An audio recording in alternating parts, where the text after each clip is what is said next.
Hello, in this video I'm going to talk about Gabby Petito and Brian Laundrie. So this is because lots of people have been asking me to make a video about this. The couple were driving across the US in a white van and they were camping out most of the time. Brian Laundrie is 23 years old and his fiancée Gabby was 22.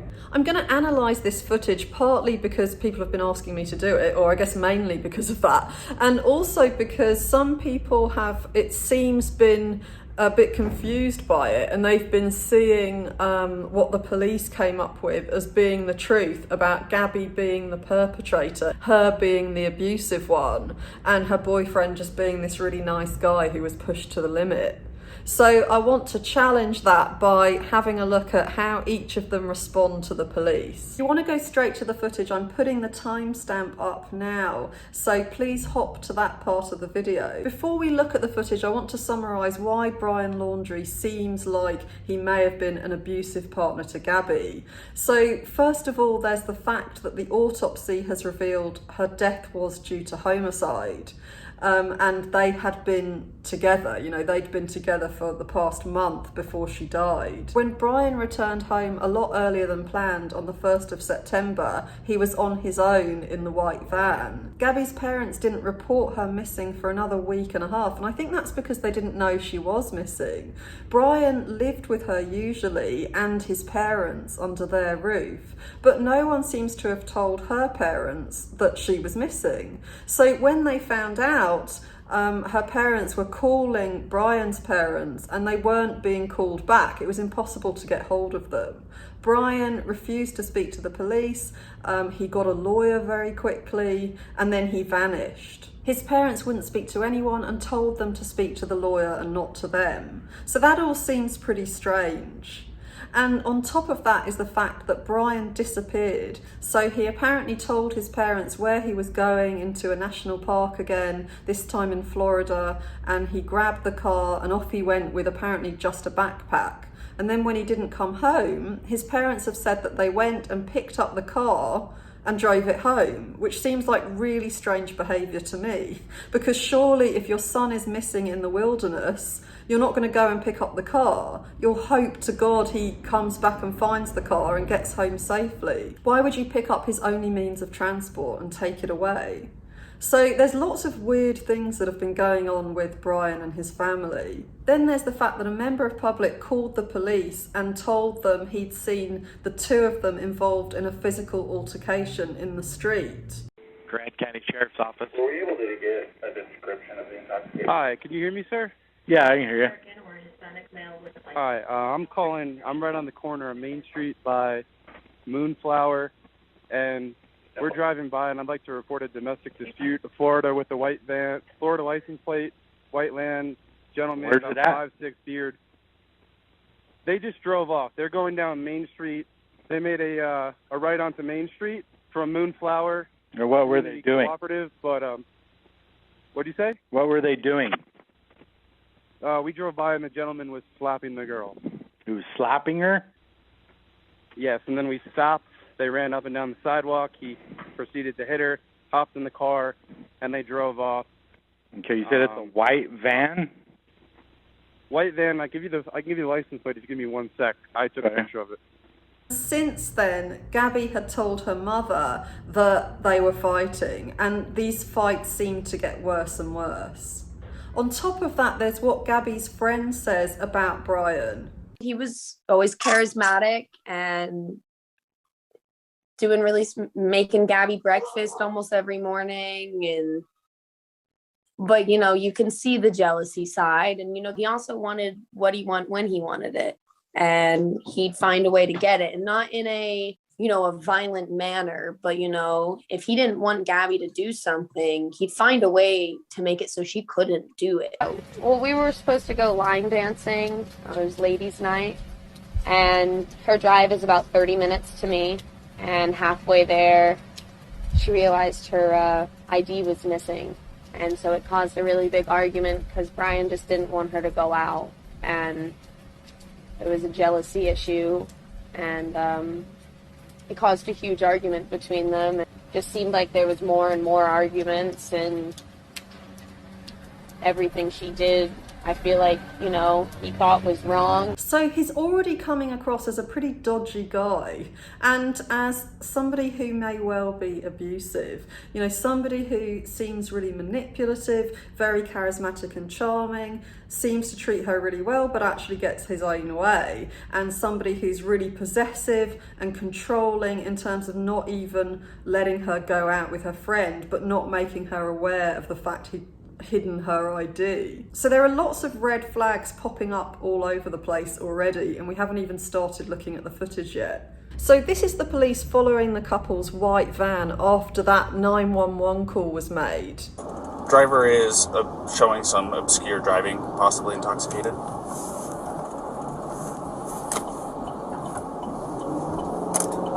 Currently doing 45 miles an hour. Zone through here is 25. Oh! Subject just hit the curb. Correction, speed limit is 15.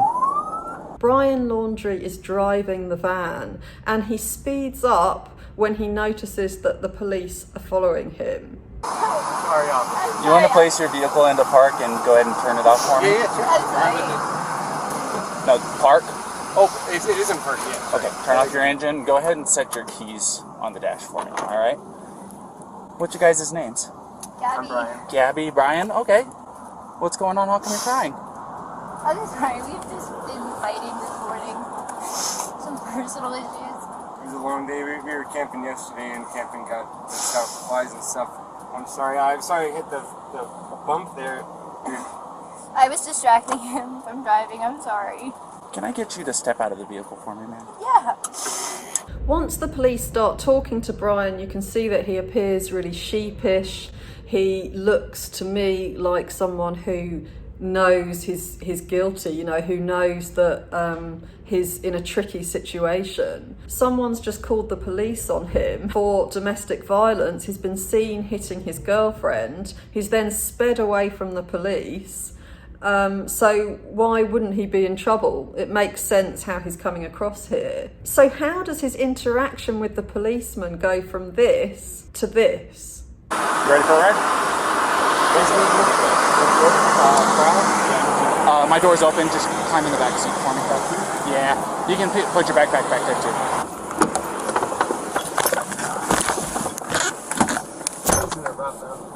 What's that? You live in a route down me. You like it? I was wondering if you get to play your own personal music in the Heck yeah, dude. I got my own phone hooked up to this thing. You just jamming all day? I stuck my hands up because I didn't want to scare you when you pulled over. Oh, no, you're... Hitting the thing. That wasn't a traditional stop, to say the least. So, don't feel bad. Let's have a look at how he and Gabby both behave with the police officers and at what they have to say. As you'll see, Gabby from the beginning is apologising for herself.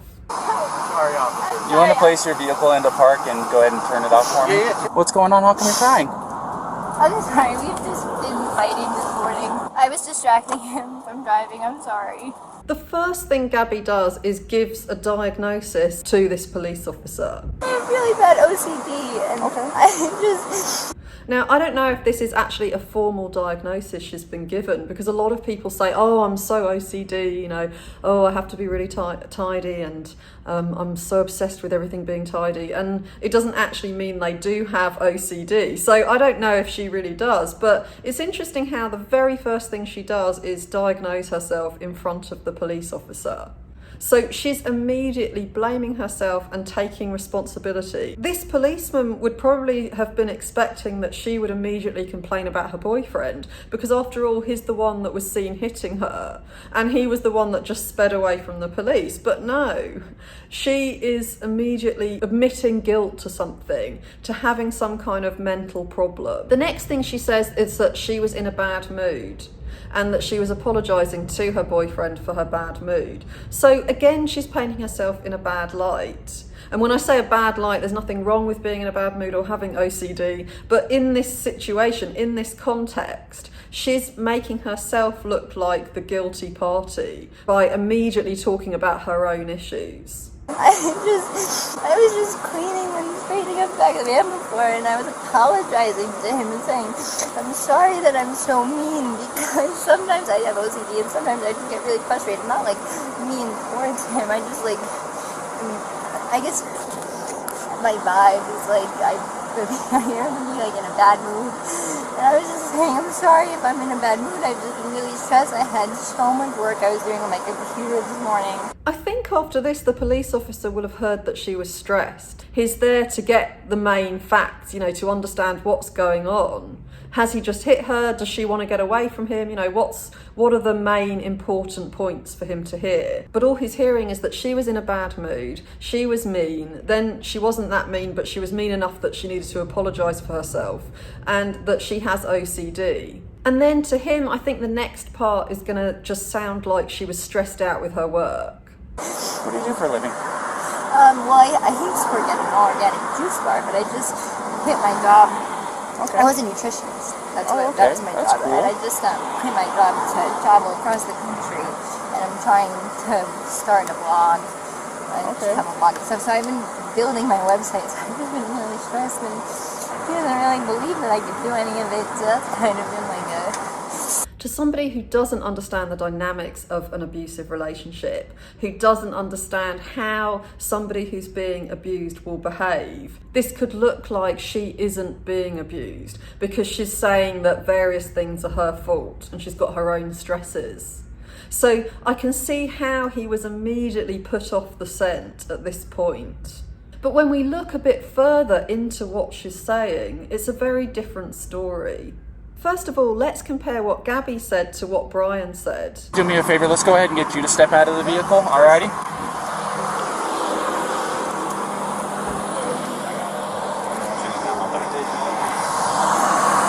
Come on over here.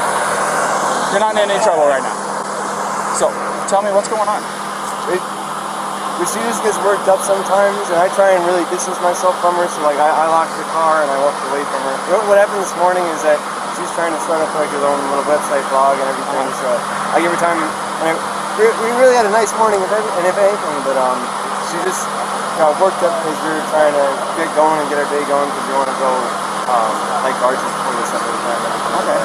You want to tell me about those scratches on your face? She had a cell phone in her hand, that's why I was pushing her away. Well, Gabby immediately talked about her own issues. What's wrong with her?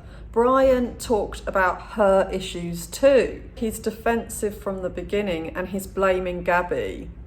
So he's talking about how he tried to handle a difficult situation and it was made difficult because of Gabby and how unreasonable she was being. And also notice how they're behaving. Gabby is really upset and stressed. Like arches before the Sunday time. Okay. Again, for somebody who doesn't understand how abusive relationships work, it could look like Brian is the sane one. He's got this crazy girlfriend. She's getting really upset again and she's explained she's got all these different issues, you know, so that's obviously just her going off on one again, and this poor calm boyfriend has been having to tolerate her. And so that guy that saw them must have got the wrong end of the stick, right?